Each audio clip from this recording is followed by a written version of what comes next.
kan di sini mungkin kelihatan kita setuju banget sama Chris Rock. Iya. Dan kalau kalian suka Will Smith ya gantilah.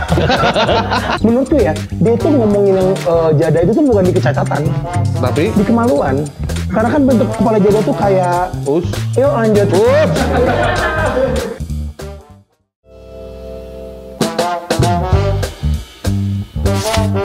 Para komika memberikan cerita humor, lelucon pendek atau kritik berupa sindiran dengan gaya atau gerakan tertentu. Tapi kalian semua pasti yang bekerja di rumah tidak mau dong matiin listrik. masih enggak. Oke. Dan ini dilakukan dengan cara tampil sendiri di atas panggung, ya sendiri ya kan, stand up comedian, dan dia menceritakan serangkaian cerita komedi dengan durasi tertentu.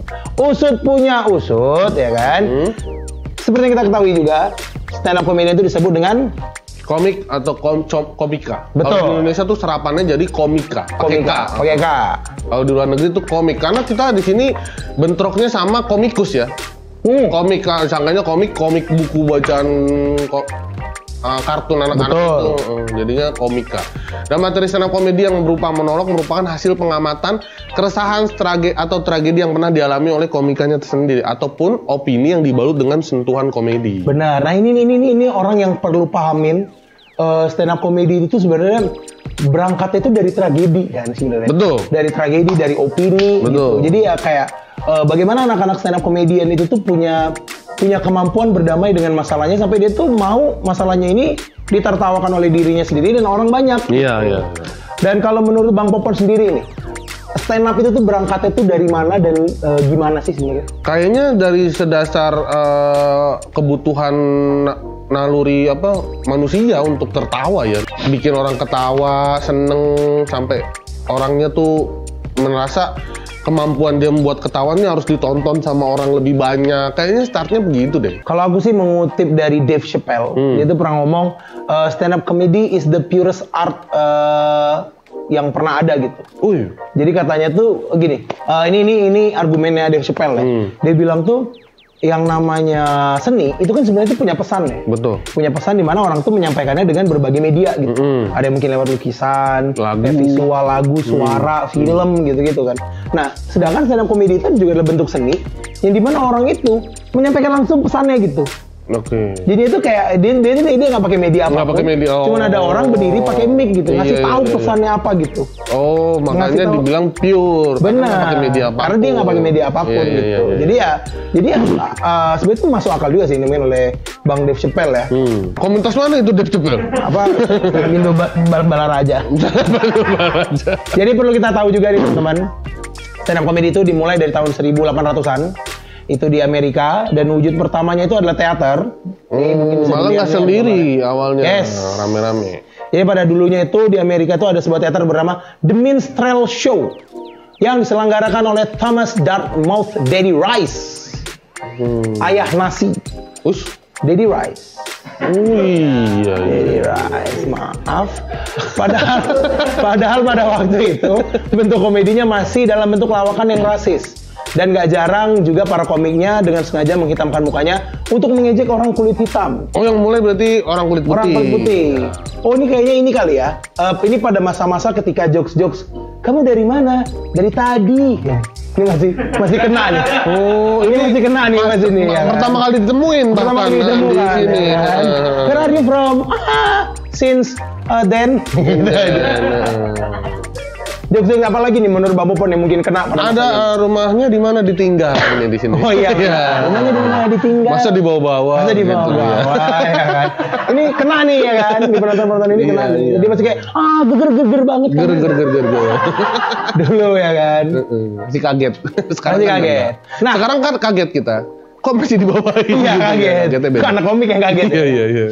Akhirnya berkembanglah stand up comedy itu lalu dibawakan oleh grup berjumlah 2 orang bernama The Ant-Man yang melakukan semacam pidato yang menyindir para politisi atau sekedar ngomongin kehidupan sehari-hari. Ini udah mulai ada pesan moralnya. Udah mulai ada nih. Kritik sosial kehidupan sehari-hari. Dan kemudian di awal abad 20 muncul sebuah teater juga bernama Vaudeville. Perbedaan mencolok di mana para pelawak mulai melakukan one man show. Walaupun terkadang masih menggunakan slapstick. Oke.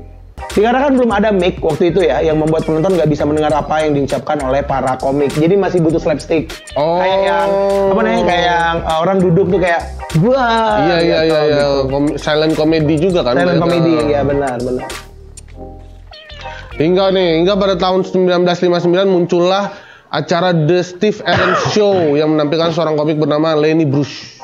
Lenny Bruce, ini aku lupa tapi aku sering dengar nama dia nih, Lenny Bruce. Oh iya? Yes. Dan ini dia orangnya, Lenny Bruce. Beberapa waktu lalu stasiun televisi luar membuat acara dengan format stand up comedy seperti The Ed Sullivan Show dan The Tonight Show. Oh, ini awal-awalnya mungkin ya ada The Tonight Show ya? Iya. Buat teman-teman yang mungkin pencetusnya talk show dia nih. Oh iya benar. Setelah perjalanan panjang itu akhirnya stand up comedy bisa menjadi seperti sekarang. Yes, jadi ya benar-benar kan berangkat dari keinginan orang untuk membuat orang lain tertawa. Betul. Kemudian akhirnya digunakan untuk mungkin bisa dibilang freedom of speech juga ya. Karena kan orang-orang pada menggunakannya untuk mengkritik pemerintah. Orang-orang pada menggunakannya untuk membicarakan sehari-hari, ini membicarakan apa yang dia mau bicarakan aja gitu. Betul. Dan isi kepala dia tanpa dibatasi sedikit pun. Dan akhirnya sampai ke titik sekarang. Dan titik sekarang yang jadi dilemanya adalah apakah stand up comedy itu tuh jadi dikekang gitu. Apakah dia tuh tidak lagi berada di formula dia pada masanya gitu. Kalau menurut Bang Popon sendiri stand up comedy sekarang itu dikekang nggak sih? Iya, semakin kesini makin banyak batasan-batasannya aja sih. Yang mungkin dulu boleh diomongin, sekarang udah enggak. Banyak paham-paham baru yang bermunculan di era modern kayak gini nih tentang misalnya seperti isu feminisme yang dulu kan nggak ada isu itu kan. Ini kan baru sehingga kalau ngomongin gender tuh agak terlalu sensitif, bahkan kayak dianggap jokesnya seksis dan lain-lain kayak gitu-gitu tuh banyak banget hambatan dalam. Jadinya tuh malah sebenarnya cukup menarik ya. Dulu tuh kan stand up comedy itu dia senjatanya itu adalah freedom of speech. Betul. Dia menggunakan konsep freedom of speech supaya dia bisa ngapain aja gitu, ngomong apapun. Anehnya orang-orang penonton itu menggunakan freedom of speech mereka juga untuk menghentikan freedom of speech orang lain gitu. Ya kan? Jadi kayak apa ya? Kayak aku tuh merasa freedom of speech itu jadi tidak pada tempatnya aja gitu. Karena ada yang oh kok nggak boleh ngomong gitu. Lah aku kan bebas ngomong apapun. Terus yang nonton juga, lah aku juga bebas ngomong apapun. Jadi itu kayak, ini stuck nih. Mana yang bener nih, mana yang free bener-bener. Benar. Memang sebenarnya tuh kunci utamanya nih supaya benar-benar tercipta freedom of speech yang sehat, lahan berkomedi yang sehat. Itu adalah ketika kita semua tuh bisa cukup terbuka untuk menerima pandangan orang lain. Betul. Ya kan kita kayak kau ngomong berbeda, aku ngomong berbeda ya nggak apa-apa. Nggak apa-apa. Gitu. Perbedaan tuh tidak harus selalu dijadikan satu. Maksudnya dicari jalan tengahnya nggak apa-apa. Benar. Mikir begini biarin, orang mikir begini biarin. Betul, kita di sini mungkin kelihatan kita setuju banget sama Chris Rock. Iya. Dan kalau kalian suka Will Smith ya gantilah. Masa setuju sama Will Smith? Aneh banget. Kalau di kejadian Will Smith itu, gue sih nggak menyalahkan soal ketersinggungannya Will Smith ya. Karena setiap orang bebas-bebas aja bisa merasa tersinggung gitu. Tapi yang disalahkan adalah kegiatan dia untuk memukulnya. Betul. Bukan masalah dia tersinggung, misalnya dia di belakang dia ngomong ke Chris Rock, lu jangan ngomongin biniku gitu dong, gitu. Kayaknya nggak apa-apa juga bebas aja. Memang benar. Sebenarnya tuh kita tuh nggak pernah marah gitu. Kita tuh nggak pernah menghalang orang untuk marah. Orang tuh tersinggung, orang nggak merasa lucu, ya nggak apa-apa gitu, asalkan ya jangan mukul gitu. Iya. Itu kan salah satu argumen juga yang dipakai sama orang-orang yang pro Will Smith kan. Betul. Misalnya tuh kayak aku tuh sebel banget tuh baca komen yang kayak gitu tuh. Jadi maksud lo kalau istri gue diejek, gue harus ketawa gitu? ya enggak gitu. Enggak ada yang nyuruh kalian ketawa. Enggak, gitu. Iya. Bebas kalau nggak mau ketawa, marah pun boleh. Yes, asal jangan mukul gitu. Kita akan cek live chat ya. Kita akan mungkin bisa ditampilkan. Kalau misalnya waktu itu Chris Rock maju ke atas panggung ya kan, terus sampai dekat Will Smith maju ke atas panggung terus sampai dekat Chris Rock terus dia cuma beginiin Chris Rock. Nah, itu kan nggak apa-apa. Seperti dicolok. Sama aja. Buat teman-teman mungkin kalau punya pendapat lain yang berbeda dari kami, tulis aja di kolom live chat. Karena kalau pendapat kalian berbeda, kalian salah. Aduh. Wah ini ada Danang Febrianto giveaway traktor buat bapak gua Min. Danang Febrianto dusun belum RT 02 Desa Grisik Kecamatan Gandusari Kabupaten Blitar. Lengkap sekali.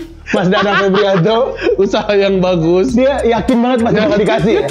Adria itu pasti mikir ya, giveaway traktor buat bapak gue dong Min gitu. Terus dia mikir kayak, tahu dari mana dia alamat bapakku? Tapi dia komennya gitu lagi, bercandaan kecacatan sama kemaluan adalah titik terendah dari komedi. Wah, berbeda pendapat nih Dan. Berbeda pendapat nih dia. Kecacatan dan kemaluan. Tapi maksud siapa yang bercanda kecacatan? Iya. Ini di mana sih? Maksudnya gini, kalau dia bilang yang Chris Rock kan bercandain si istrinya Will Smith yang botak itu kan karena hitungannya cacat kan. Enggak, ini Mas Danang nih kayaknya perlu ditangkap. Itu mah bukan cacat Mas, gimana sih? Kan sakit iya, tapi kan beda, jadi nggak gitu. ada rambutnya. Ya kan kalau orang nggak ada tangannya. Ya tapi kan beda Bang Pot. Menurutku ya, dia tuh ngomongin yang jada itu tuh bukan di kecacatan, Tapi di kemaluan. Karena kan bentuk kepala jada tuh kayak yuk lanjut. Iyalah maksudnya kayak gitu. Tapi kan sebenarnya kalau yang dibilang juga banyak yang bilang bisa jadi Chris Rock nggak tahu kalau jada sakit. Nah ini menarik banget. Karena kita aja baru tahu jada sakit setelah kejadian ini. Betul. Kalau dia botak tuh karena sakit. Sebelumnya kita pikir bisa aja. Orang Amerika kan dandanan aneh-aneh. Iya benar. Cewek botak tuh wajar buat mereka kayaknya. Iya benar. Makanya kayak apa ya, satu lagi yang aku lihat tuh ternyata tuh dia tuh bukan kehilangan semua rambutnya kayak gitu karena alopecia ya. Dia tuh sebenarnya tuh kayak pertama tuh rontok terus dia mikir sekalian aja lah semuanya. Iya. Dia kan kayak gitu kan. Jadi sebenarnya kebanyakan tuh dia yang memutuskan untuk jadi bergaya seperti itu ya. Bergaya seperti itu. Karena emang banyak juga yang gayanya segitu dan mungkin menurut dia keren juga gaya begitu kan. Benar. Jadi Mungkin dia memang bisa jadi Chris Rock mikirnya emang dada tuh karena pengen gaya. Jadi kalau pengen gaya, ya gue cengin gak apa-apa dong gaya lu gitu kan, bukan dicengin penyakit karena nggak tahu. Yes. Siapa yang tahu? Gitu. Dan bisa jadi memang si Jada tuh juga ngikutin G.I. Jane kan.